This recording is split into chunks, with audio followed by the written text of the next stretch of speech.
Oke, baik. Assalamualaikum warahmatullahi wabarakatuh. Salam sejahtera bagi kita semua. Salam Om Swastiastu, Namo Buddhaya, dan salam kebajikan. Oke, sebelumnya teman-teman apa lagi ya yang hadir pada malam hari ini? Sebelumnya, kenalin saya Muhammad Jipriyadi Saputra, selaku dari pemateri terakhir dari seminar kita pada malam hari ini. Sebelumnya, gimana nih kabar keadaan teman-teman? Semoga dalam keadaan sehat selalu ya. Oke, karena ini di penghujung ya teman-teman, semoga teman-teman semua memperhatikan materi saya. Oke, di sini saya mengambil judul Strategi Pengelolaan Lahan Kering Antisol untuk Pengembangan Komoditas Porang di Desa Akar-Akar, Kecamatan Bayan, Lombok Utara. Provinsi Nusa Tenggara Barat atau biasa dikenal dengan NTB, khususnya Pulau Lombok, eh, merupakan wilayah dan karakteristik lahan kering yang cukup luas. Sebagian besar wilayahnya memiliki musim kering yang panjang dengan curah hujan yang tidak merata sepanjang tahun, seperti di Desa Akar-Akar. Desa Akar-Akar sendiri ini terletak di Kecamatan Bayan, Kabupaten Lombok Utara, Provinsi Nusa Tenggara Barat.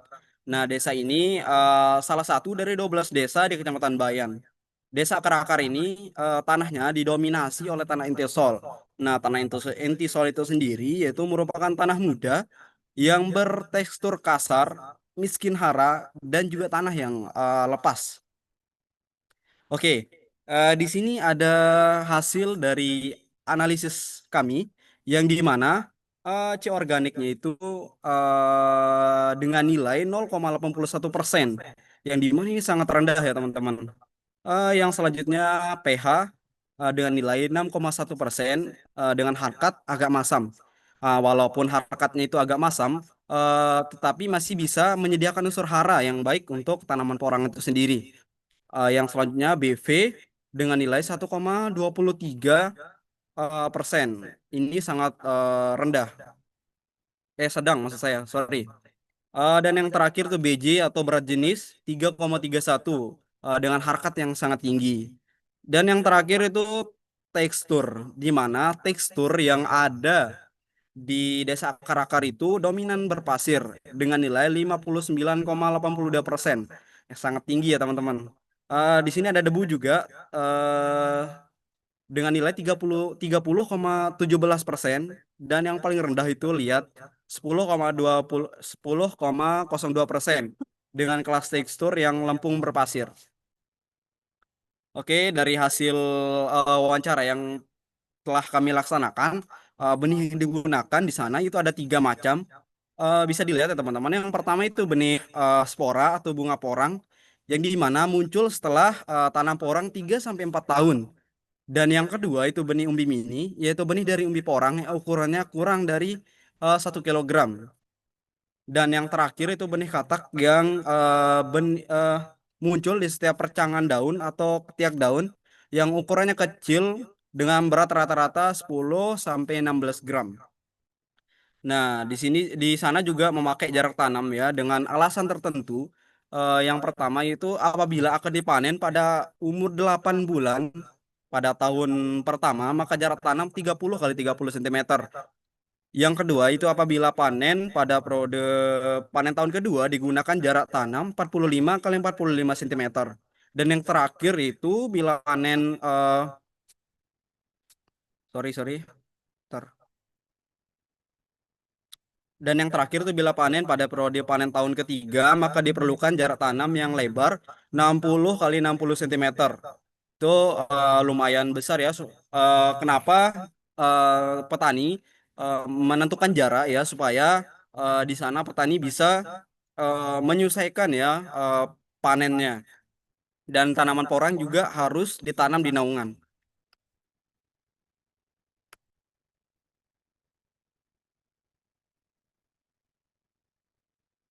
Nah, pengelolaan selanjutnya itu pengelolaan tanah. Sebelum porang ditanam, lahan kering dibersihkan dulu dari gulma dan sisa-sisa tanaman yang ada di atas permukaan tanah. Lalu dicangkul biasanya ya sedalam 20 sampai 30 cm agar tanahnya gembur dan akar mudah tumbuh di dalam tanah tersebut.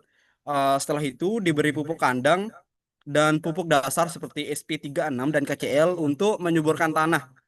Lalu terakhir itu Hmm. dibuat lubang tanam atau bedengan agar air tidak menggenang ketika musim hujan datang.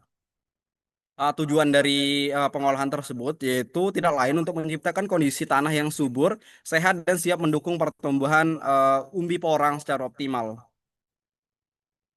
Ini kelebihan tanaman porang.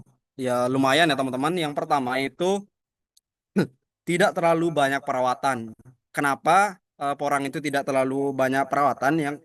Karena porang itu tidak memerlukan perlakuan khusus seperti pemupukan rutin ataupun penyemprotan pestisida secara intensif. Ya sebentar.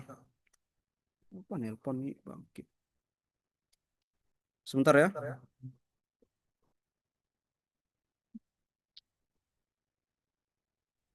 Sekali. Apakah PPT saya masih kelihatan teman-teman? Masih. Oke, yang selanjutnya itu masa panen bisa diatur. Tanaman porang biasanya ya dipanen itu setelah 2 tahun. Nah, tetapi jikalau harga pasarannya itu turun atau tidak sesuai sama ekspektasi dari petani tersebut, bisa nanti di skip ya panen panen pada 2 tahun tersebut dan bisa dipanen 3 sampai 4 tahun. Nah, di sana juga bisa mengoptimalkan juga ya supaya isi dari porang tersebut tuh lebih besar-besar. Dan yang ketiga itu lebih gampang dibandingkan tanaman yang lain. Dibandingkan tanaman pangan lain seperti padi ataupun sayur-sayuran, porang tidak memerlukan pengolahan intensif setiap musim. Intinya porang itu ditanam di tempat yang teduh. Itu saja. Dan yang keempat itu permintaan ekspor yang tinggi. Nah, umbi porang mengandung glukomanan yang banyak dibutuhkan oleh industri pangan, kosmetik, dan farmasi, terutama di negara-negara maju seperti Jepang, Tiongkok, dan Korea Selatan. Dan yang terakhir itu nilai ekonomi tinggi. Nah, porang dari tahun ke tahun itu nilainya itu selalu tinggi dan stabil, teman-teman. Selanjutnya itu pengelolaan pasca panen. Porang setelah dipanen, umbi porang itu dicuci bersih dari tanah-tanah yang menempel di sela-sela porang tersebut. Selanjutnya, umbi dipotong menjadi bagian-bagian kecil seperti apa ya lempengan-lempengan gitu. Itu udah ada di PPT saya itu udah saya tunjukkan. Itu namanya biasanya disebut ya chip agar mudah dikeringkan dan diproses lebih lanjut. Nah, selanjutnya setelah dipotong-potong dan sudah dibersihkan, selanjutnya itu dijemur bisa dijemur di panas terik matahari atau di daerah yang lapang dan bisa juga di oven. Ya, tujuannya untuk mengurangi dari kadar air supaya nanti pas penyimpanannya itu lebih lama. Yang ketiga yaitu pengemasan. Setelah tanaman porang itu kering, sesuai lah sama dari yang diminta sama apa namanya yang tempat kita pabrik-pabrik maksud saya, sorry. Setelah kering, kemudian dikemas dengan menggunakan karung ataupun dengan plastik ya supaya menghindari dari kelembapan yang nanti ketika menggunakan apa namanya tidak menggunakan plastik ataupun karung nanti porang tersebut tidak lagi kering atau akan cepat menjamur. Dan yang terakhir itu mendistribusikan ke pabrik-pabrik. Nanti setelah semua jadi mulai dari pengemasan, pembersihan dan model dipotong dengan mirip kayak chips, kemudian didistribusikan ke pabrik-pabrik atau pengepul, baik itu lokal maupun diekspor ke Bali ataupun ke Jawa, teman-teman. Oke, selanjutnya itu ada hama dan penyakit. Nah, tentunya ya semua apa namanya tanaman, tanaman pangan, tanaman apa namanya kayak tanaman pohon. Intinya semua tanaman itu pasti ada hama dan penyakitnya. Seperti di tanaman porang ini, yang pertama itu ulat daun. Nah, ulat daun ini biasanya yang mengakibatkan tanaman porang kekurangan nutrisi karena diambil oleh apa namanya ulat daun ini. Yang kedua itu jamur porang yang mengakibatkan layu pada bagian batang dan juga pada bagian batangnya yang busuk. Yang ketiga atau yang terakhir itu ulat umbi. Nah, ulat umbi ini paling berbahaya, yaitu ulat umbi yang menyerang bagian umbi porang langsung dan membuat keropos bagian umbi dalam, bahkan bisa membuat umbi menjadi busuk yang menurunkan hasil panen. Itu sangat berbahaya ya, teman-teman. Jadi perlu ya untuk apa namanya? Dihilangkan lagi itu. Selanjutnya ada identifikasi kendala, curah hujan, dan kesuburan. Nah, dari analisis yang kami lakukan dengan Oldeman ya, istilahnya gitu, di daerah Kerakel itu termasuk dalam tipe iklim yang sangat kering ya. Bisa teman-teman lihat sendiri di daerah Kabupaten Lombok Utara itu ya lumayan, apalagi di daerah Kerakel itu sangat kering, teman-teman.